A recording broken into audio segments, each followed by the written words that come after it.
ভিডিওটা শেষ পর্যন্ত দেখেন, মজা পাবেন। আর ভিডিওটা ভালো লাগলে লাইক ও সাবস্ক্রাইব করে পাশে থাকবেন চ্যানেলে। প্রিয়া, তোমার জন্য আমি বিদেশে কাজ করতে গিয়ে নিজের পাটা হারালাম, আর আজ তুমি আমাকে ফেলে দিয়ে চলে যাচ্ছ। একটা ফুলে মৌমাছি কতক্ষণ থাকে জানো? যতক্ষণ তাতে মধু থাকে, তারপর সে উড়ে চলে যায়। প্রিয়া, যেও না। চলে এসো প্রতীক। হলে সাবস্ক্রাইব করো, আর মেয়ে হলে লাইক করো, আর কোনো কিছু না হলে কোনো কিছু করার দরকার নাই। স্বপ্না, তুমি অসুস্থ বলে আমি প্রিয়াকে বিয়ে করে এনেছি। আমি অসুস্থ বলে তুই এই সুযোগটা নিলি? কোনো জিনিস সামলাতে না পারলে তাকে আঁকড়ে ধরে না থাকাই ভালো। আজ থেকে তোমার বরের বিছানায় আমি শুভ। সরো। ঠিক আছে, আমি চলে যাচ্ছি, তোরা শো। বেচারা অসুস্থ, এমন করে না বললেই পারতে। কিন্তু স্বপ্নার বিবেক বলল, দাঁড়া স্বপ্না, কোথায় যাচ্ছিস?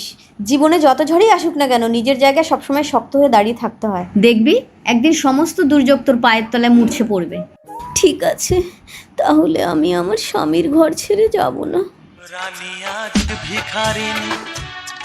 কিন্তু ভাগ্যের নিষ্ঠুর পরিহাসে প্রিয়াও একদিন অসুস্থ হলো। আজ আমি অসুস্থ বলে তুমি আমাকে ঘর থেকে তাড়িয়ে দিচ্ছ প্রতীক। সামলাতে না পারলে কোনো জিনিস আঁকড়ে ধরে না থাকাই ভালো। ডাক্তারবাবু আসুন, আমার স্ত্রী অজ্ঞান হয়ে রাস্তায় পড়েছিল, ওকে বাঁচান।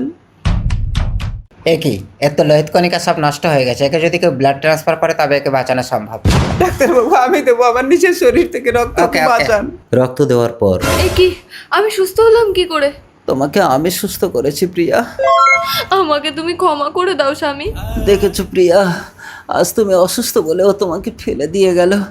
একটা ফুলে মৌমাছি ততক্ষণ থাকে যতক্ষণ তাতে মধু থাকে।